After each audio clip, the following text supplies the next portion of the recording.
Toch? Nou, ik zat zelf meer aan 2 weken Kreta te denken. Hij raakte me aan. Vast niet expres. Kijken of hij haar ook.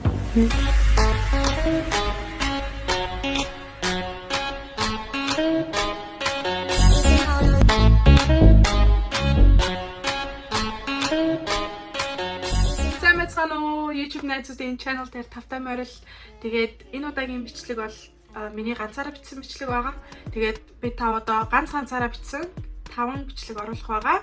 Тэгээд 5 бичлэгэн дээрээ бид нэр одоо нэг сэдв сонгоод тэгээд тэр сэдвийнхаа тухай гоё ярилцаж мэдээлэл өгөх бас өөрийн гэсэн туршлагаа хуваалцах байгаа. Вөө. Тэгээд энэ бичлэг бол миний тухай, би өөрийнхөө мөрөөдлийн тухай ярина, жүжигчний тухай, жүжигчний сургуульд сурах ямар байдаг вэ, мөрөөдөл юу вэ, тэгээд нэг тиймэрхүү гоё яриа болно.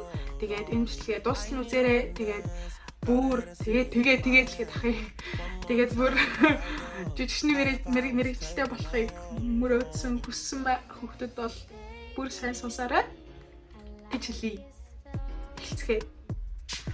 За, ер нь бол би багасаа л одоо жүжигчний мэрэгчлэлтэй болмаар гэж мөрөөддөг байсан. Заавал жүжигчин болно гэж бүр боддог байсан. Тэгээд хошин шог амир хүздэг байсан. Тэгээд хошин шог үзээл тэр инээдтэй юмнуудын гэртээ тоглоол, бүжиглээл, дуулаал тэгээд зөндөөл юм болдог байсан да. Тэгээл ер нь одоо урлагийн үзлэгч юм уу те, яг тиймэрхүү юм би дандаа л гүйж очиж ороод нэг тийм ер нь урлагийн хүүхэд байсан гэхүү дээ. Тэгээд би голланд ус нүүж ирээд тэгээд нэг сургууль орно гэж бүр ингэ мөрөөдөөд тэгээд тэр сургуульд ормоор авил ийдсэн голланд хэлээ усцаас сурах ёстой байна. Аялгүйгүй ярьж сурах ёстой энэ төр гээл хэлээ анхилж амар их сурсан. За, дунд сургуулаа төгсөх гэж байхдаа би амар их сандарч эхэлсэн. Яг гэвэл одоо миний мөрөөдлийн сургуулийн шалгаруулалт нь эхэлсэн. Тэгээд тэр шалгаруулалт нь одоо 4 шаттай.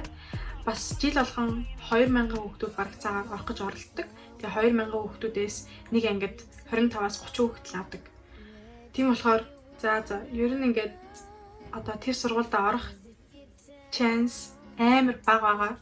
Гэтэл хичээгээд үзье гэж бодсон. 4 шатны эхнийх нь бол одоо бичлэгний round байсан. Бичлэгээ явуулах, өөрийнхөө танилцуулж байгаа, бас дуртай киноныхаа дуртай киногаа дуурайж байгаа бичлэг явуулах. Тэгээд тэмцүүл дараагийн шат нь. Тэгээд дараагийн шат нь бол бүгдээрээ одоо 30 хүүхдүүд баг нэг өрөөнд оруулчаад тэгээд даалгавар өгж одоо бид нарыг ингээд холоос харж исэн. Тэр шалгаруултад авсан бол 3 дугаар шат нь бол сургууль дээр ирж өөрийгөө сургууль дээр ганцаараа нэг зохиол тоглосон байгаа. Тэр зохиолыг тоглосны дараа багш нар ингээд бас даалгавар өгсөн. Одоо наадхаа уйлж тоглол, одоо наадхаа инээж тоглол гээл тиймэрхүү. Тэгээд 4-р шат нь болохоор ярилцлага.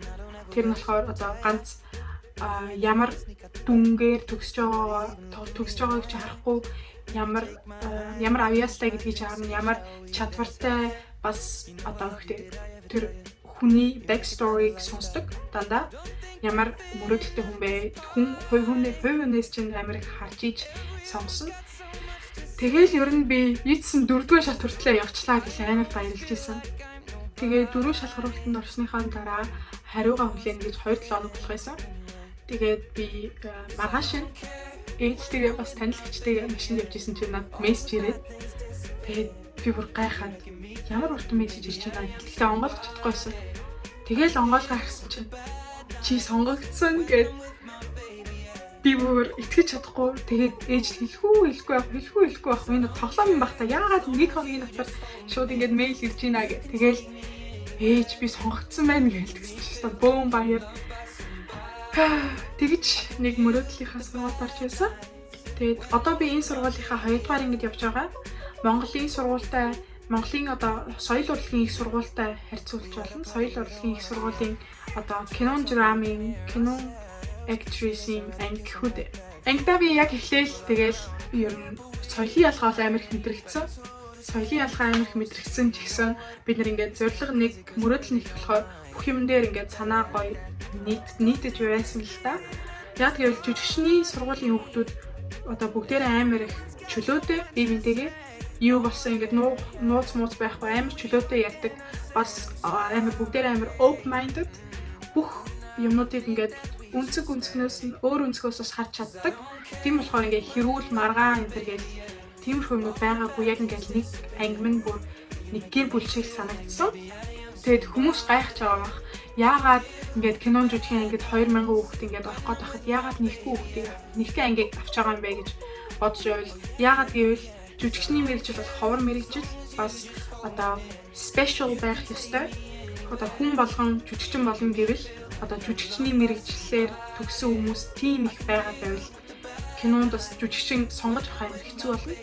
Заавал одоо ингээд гэхдээ шүүлтүүрээр ингээд шүүж хамгийн сайных нь сайн нь л одоо жүжигчин болох хувьтай гэсэн үг. Одоо хувьтай ч гэж одоо жүжигчин болно гэсэн үг. Тийм болохоор одоо манай сургуулиас амар хүмүүс хөөгддөг. Бид нэр одоо ингээ 30 хүүхдүүдтэй эхлээд одоо 14 хүүхдтэй. Тэгээд энэ 14 хүүхдүүдээс дараа жил 14 төгсч магадгүй, гэтээ бас 8 хүүхэд төгсч магадгүй, диплом авч магадгүй.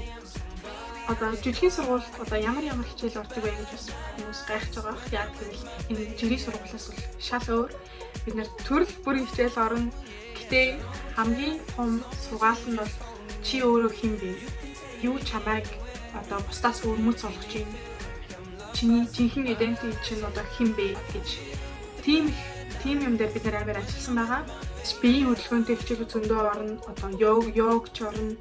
Гэтээ бас хэлний хичээлүүд орно. Одоо хэлнийг нэ яаж хурдан ярих уу, яаж инээдтэй ярих уу, яаж аялгаа өөрчилж ярих уу. Би бол одоо Аз царайтай болохоор заавал хятад аялгатай ярьж сур гэж намайг багш зөндөө хэлсэн. Чи хятад аялгатай сурч иж чам дараа нь одоо кинонд Аз хүний дүр олдоно. Аз хүний дүр олдвол чи хятад аялгатай ярьж ивэл альсуу солонгос аялгатай ярьж ивэл чам илүү одоо нэмэх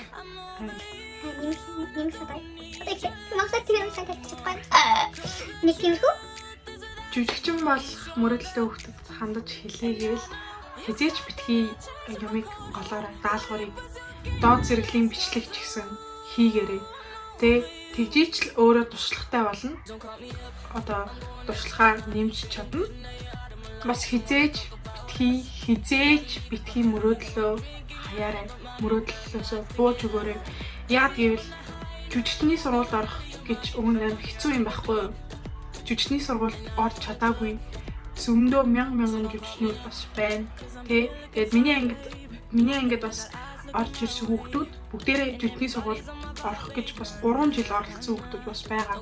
Би 3 жил оролцож 3 дахь жилдээ орж чадчих гэж тийм хүмүүс ч гэсэн байгаа. Тийм болохоор эхний шатнд дээрэл чи ингээ буугаад өгчвөл өөр чи цаашаа хол явахгүй шүү дээ.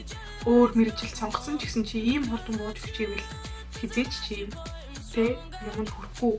Тэгээд ганц жүжигчнийх биш ер нь ингээд модель тиймэрхүү юмнууд ч гэсэн бууж л өгөхгүй байвал чи нэг газар хүрэн чи чаднаа.